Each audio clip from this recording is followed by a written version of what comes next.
Welcome to WAC All Access. Eric Danner now with Chris Jans, the head men's basketball coach at New Mexico State. Coach, practice got underway primarily in the month of October. When did it start for you and how's it going so far? You know, like most schools, we started as soon as they allowed us to start, which would have been the first day of school with the limited number of hours that the NCAA allows us. So we've been going for quite some time now, and so far so good. Unfortunately, we've been banged up. We've had a lot of injuries, but we're starting a little bit healthier here as we get closer to November. Now, the last time we saw the Aggies in action, NCAA tournament, almost beat Auburn and then saw the Tigers have the long run in the NCAA tournament. Pretty good proof that New Mexico State can play with anybody. What's your takeaway from the tournament last year? Yeah, we had our chances. As a coach, that's all you can ask for, is we were in position to, had some opportunities to win the game. And unfortunately, we weren't able to, get the lead there down the stretch. But certainly was proud of our kids' resiliency and their toughness and their willingness to continue to fight. And certainly, to watch Auburn go on and make that run, even though you never know that would happen to us, certainly makes you feel a little better.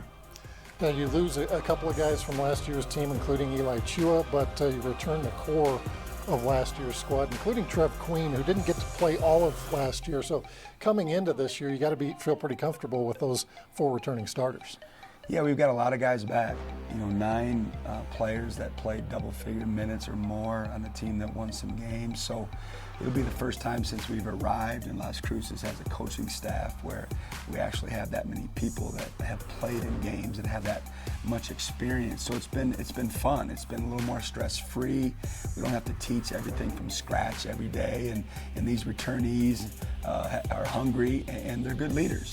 They've really done a good job of telling our underclassmen, our new players, how it works around our program in terms of expectations and our daily approach. So it's been fun so far, and hopefully that'll bear its fruit once we get to playing games, that experience. Non-conference schedule, you play Arizona November 12th. Head to the Cayman Islands tournament. That's one of those where people who aren't around basketball a lot, hey coach, you get to go to the Cayman Islands, what a vacation. Not really a vacation for you, is it? No, certainly we've had a lot of requests to be stowaways on that trip. But it'll be a business trip, but at the same time, been doing this long enough and been some really neat places with various teams. We'll let them have some fun and enjoy, the island just like we did when we were in Hawaii. I think that's a part of the experience for them and why they, work so hard to get to the level that they're playing at. So these kids have shown, this group has shown to understand, why we're there, but at the same time, they'll have blocks of time where they can get out and enjoy themselves too. We had a chance to see Pascal Siakam win an NBA championship last year with Toronto. Obviously, he played there before you were there, but we did see Jamario Jones get a chance with the Lakers. He's now at the Wizards. Zach Lofton played a game for the Pistons. New Mexico State's really becoming a place where you could go to and make it to the NBA. Yeah, it's exciting.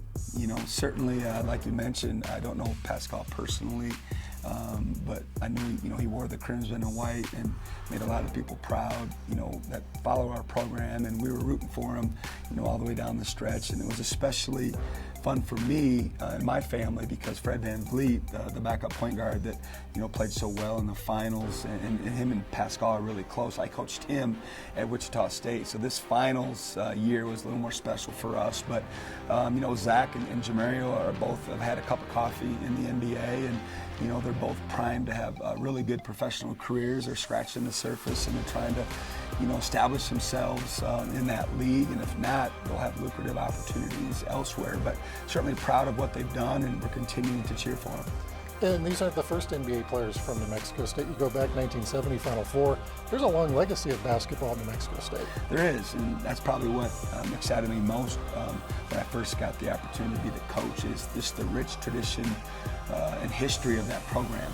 Certainly, they've had some great coaches, some great teams, but more importantly, they've had some wonderful players. And we highlight all those players in our office, and it's something that we can sell in recruiting as well. That is Chris Jans, head men's basketball coach at New Mexico State, joining us on WAC All Access.